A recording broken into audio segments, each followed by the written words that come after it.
안녕하세요. 전국에 있는 우리 아기 제자 여러분 반갑습니다. 자, 우리 오늘 들어가는 부분 QR코드 7번째요. 3학년 2학기 과정이죠. 맨델의 생애에 대한 부분을 같이 얘기를 해보도록 하려고 하는데요.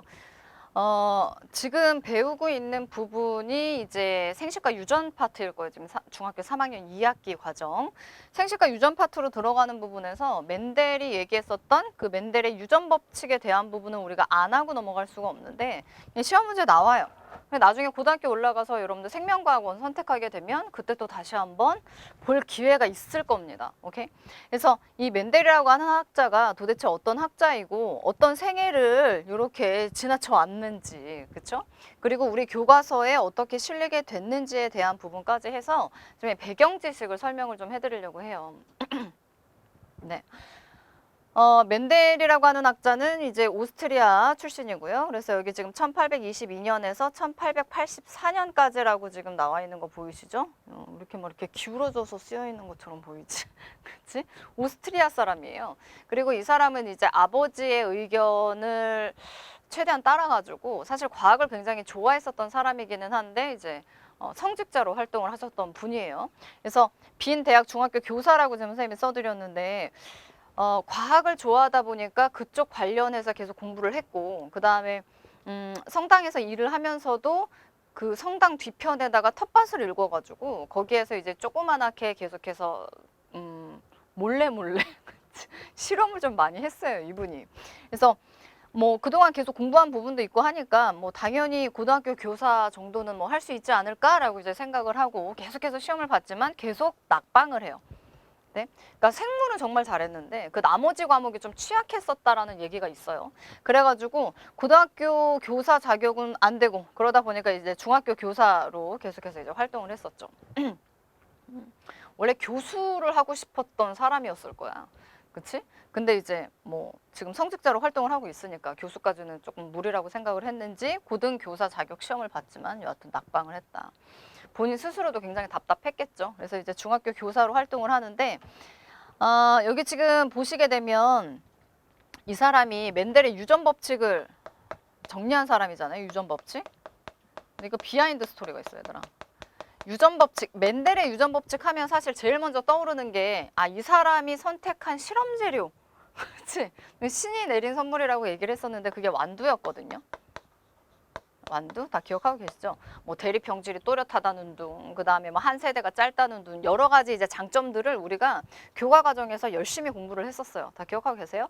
근데 이 완두라고 하는 아이를 선택하기 이전에 사실 완두 이전에 완두 선택하기 이전에 그 실험했었던 실험 재료가 또 따로 있었어요. 근데 그게 뭐였냐면 쥐였어요, 얘들아.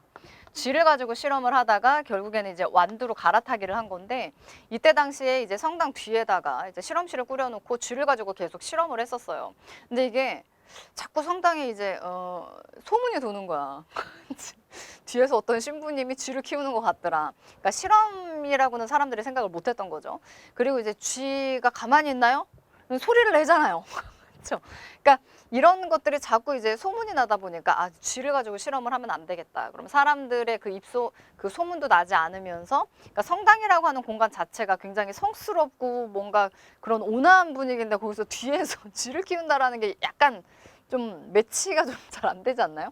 그래서 쥐를 가지고 실험하던 걸 그대로 멈추고 이제 완두라고 하는 실험 재료로 이제 갈아타기를 한 거예요. 여기에서 이제 유전 법칙이 완성이 된 거죠.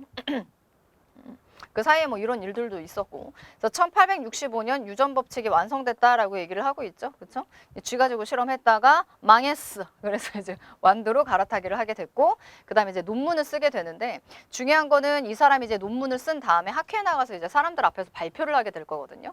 근데 이제 나가서 발표를 하게 되면 거기 학자들이 다 앉아 있을 거 아니에요. 참고로 선생님은 내가 아니지.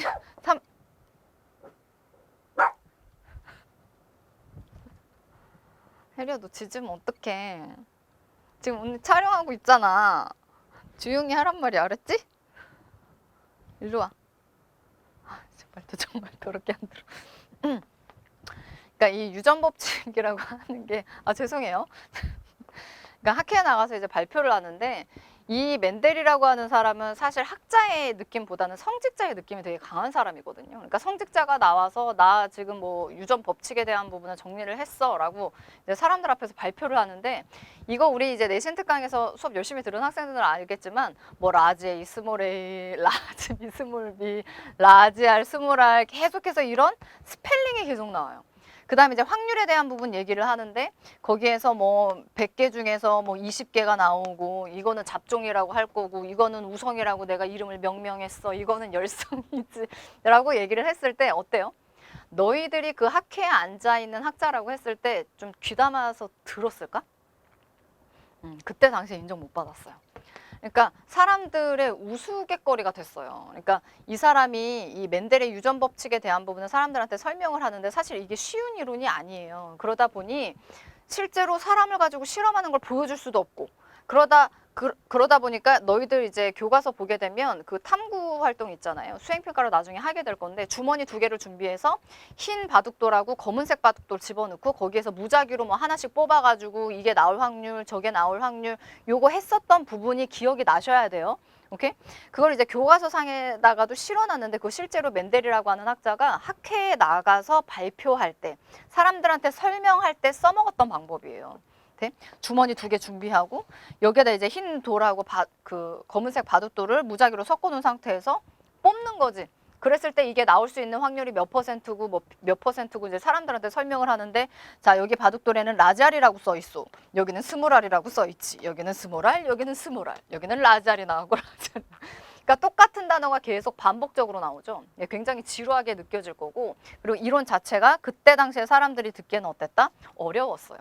그래서 그 학회 안에 앉아 있었던 학자들의 거의 대부분이 졸았다고 그래.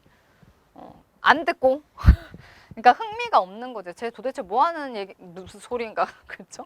그래서 심지어는 사람들 사이에서 이제 우스갯거리라고 얘기를 했잖아요. 그러니까 실제 학자들이 이제 멘델의 뒷담화라고 해야 될까요? 이제 뒤에서 이렇게 엄청 웃으면서 얘기를 많이 했다고 얘기를 하더라고요. 그래서 그때 당시에는 인정을 받지 못해서 좀 되게 측은한 학자 중에 한 사람이에요. 그러니까 생긴 것 자체도 굉장히 되게 온화하면서 뭔가 되게 착하게 생겼어, 멘델아. 진짜. 그러니까 나중에 초상 한번 보세요.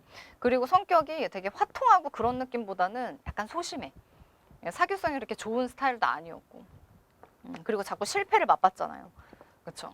자존감이 그렇게 높지는 못했을 건데, 그래도 이때 당시에 학회에 나가서 발표를 했지만 뭐 사람들한테 인정은 받지 못했죠. 근데 이 사람이 이제 나중에 무슨 얘기를 하냐면, 언젠간 내 이론이 빛이 발할 때가 있을 거다라고 이제 일기장에다가 그렇죠? 네, 이 사람이 이제 유전 법칙 완성하고 이제 논문을 썼잖아요. 이제 논문을 그렇게 많이 발간하지도 않았어요. 한 몇 권 써서 이거를 아는 지인들한테 몇 권 뿌리고, 이때 당시에 인정받았던 학자, 다윈이라고 하는 학자한테 다윈이라고 하는 학자한테도 본인의 논문을 보내요. 택배로 보내요. 근데 인정 못 받았다고 얘기했지? 다윈이 이 사람의 논문을 읽어보질 않습니다. 그때 당시에 다윈이라고 하는 학자가 종의기원이라고 하는 진화론에 대해서 발표를 했었거든요. 사람들이 뭐 거의 다윈 하면 그냥 최고라고 생각을 할 정도였어. 네? 그리고 이 멘델이라고 하는 학자도 다윈의 영향을 굉장히 크게 받았었던 사람이기도 하고. 그래서 나중에 너희들이 기회가 되면 진화론에 대해서 볼 기회가 있을 건데, 이번에 교과서 개정되면서 다 빠져버렸거든요. 그러니까 진화론이 딴 게 아니라 다윈이 설명한 부분 살짝만 설명해 드릴게요. 다윈이 얘기했었던 종의 기원 혹은 뭐 진화론에 대한 부분을 얘기를 한다라고 하면, 처음에는 과잉 생산을 해요. 그러니까 남녀가 만나서 자손을 무작위로 계속해서 만들어내는 거야. 네? 근데 얘네들이 만들어낼 때 그 자손을 봤더니 변이가 일어나더라 이거지. 그걸 우리가 개체변이라고 얘기를 하거든요. 그러니까 엄마는 쌍꺼풀이 있고 아빠는 둘 다 쌍꺼풀이 있는데 쌍꺼풀이 없는 자손이 나오는 거야. 부모님 둘 다 쌍꺼풀이 있는데 쌍꺼풀이 없는 자손이 나왔잖아. 그치? 부모한테 없는 거잖아. 이런 것들을 우리가 이제 개체변이라고 표현을 하게 될 거거든요. 근데 이 쌍꺼풀이 없는 자손을 얘만 낳는 게 아니라, 이 커플만 낳는 게 아니라 요 커플에서도 이제 외꺼풀 자손이 나왔다라고 가정을 해보자. 그럼 외꺼풀끼리 결혼을 해. 그러고 나서 자손을 또 출산을 했더니 계속 외꺼풀만 나와. 이런 식으로 쌍꺼풀만 있었던 아이들한테서 이제 외꺼풀 아이가 생성이 되고, 이 아이들이 계속해서 결혼을 하면서 결국에는 계속해서 이 아이들이 수가 점점 많아지겠죠. 이런 식으로 진화 과정을 거치는 게 아니냐라고 이제 설명을 했었던 부분이에요. 근데 중요한 거는 이게 중요하지. 지금 쌍꺼풀, 외꺼풀 얘기를 하긴 했지만 적자생존이라는 단어를 다윈이라는 학자가 사람들한테 설명을 하거든요. 적응한 자가 생존한다라는 뜻이에요. 그래서 보통 요거 가지고 설명을 할 때는 쌍꺼풀, 외꺼풀보다는 그 기린 목에 대한 부분을 가지고 설명을 정말 많이 하거든요. 그러니까 목이 짧은 기린 두 마리가 서로 결혼을 했어. 아이를 낳았는데 그 아이가 목이 긴 아이야. 부모는 짧은데 긴 애가 나왔잖아. 그치? 이런 경우는 우리가 개체 변이가 일어났다 이렇게 표현을 하는 거고, 그러면 그 목이 긴 아이가 되려 저 높은 곳에 있는 과일이라든가 나뭇잎이라든가 이런 걸 더 잘 따먹으니까 더 잘 적응하겠죠. 그쵸? 그래서 목이 긴 기린만 남은 게 아니냐. 근데 걔네들끼리 결혼을 하면서 결국에는 목이 짧은 애들은 굶어 죽어서 다 없어져 버리고 목이 긴 아이들로 진화가 되는 게 아니냐라고 다윈이 그때 당시에 이제 발표를 해요. 그렇죠? 근데 이제 사람들이 대단하다라고 얘기했어. 정말 대단해. 근데 개체 변이는 어떻게 일어나는 거야? 어떻게 목이 짧은 부모 사이에서 긴 애가 나올 수가 있어? 그거는 이해가 안 되네. 이렇게 설명을 못했어요, 다윈이. 근데 그거에 대한 해답을 누가 얘기한 거야? 멘델이라고 하는 학자가 얘기를 한 거죠. 다윈이 나이가 훨씬 많아요. 알겠죠? 그리고 이때 당시에 이 사람은 인정을 받았었던 학자고 이 사람은 성직자였어요. 얘가 풀지 못했었던 이론에 대한 부분을 이 사람이 법칙으로 만들어냈어요. 그래서 그 논문을 다윈한테 보냈지만 안타깝게도 다윈이 그걸 읽지 못한 채로 죽었죠. 그렇죠? 그리고 그 멘델의 논문이 결국에는 여기 지금 써져 있죠. 도서관에 34년 동안 사장되었어요. 그러니까 아무도 읽지 않는 그냥 뭐라고 해야 되나. 빛을 보지 못한 그냥 논문이었죠. 저 구석에 처박혀져 있는 조그만한 논문. 그렇죠? 그러다가 한참 시간이 지나고 나서 34년 지나고 나서 드브리스라고 하는 학자가 이제 등장을 합니다. 이 사람이 이제 진화에 대한 부분을 열심히 연구를 하다가 아 그래 나는 돌연변이에 대한 부분을 연구를 해서 그걸 사람들한테 발표를 해야 되겠다. 그래서 돌연변이서를 발표를 하려고 준비를 하고 있었어요. 근데 항상 논문을 이렇게 발표를 하기 전에는 혹시 나랑 똑같은 논문을 갖고 있는 그 발표한 사람이 있는지 없는지에 대한 부분을 한번 더 체크를 해야 되고 그 다음에 내가 돌연변이에 대한 부분이 궁금했는데 이걸 연구한 학자가 또 있을 수도 있잖아. 그럼 뭔가 참고사항이 될 수도 있겠네요. 힌트가 될 수도 있겠고. 그치? 그러면서 이제 도서관을 뭐 미친 듯이 뒤졌어요. 드브리스가.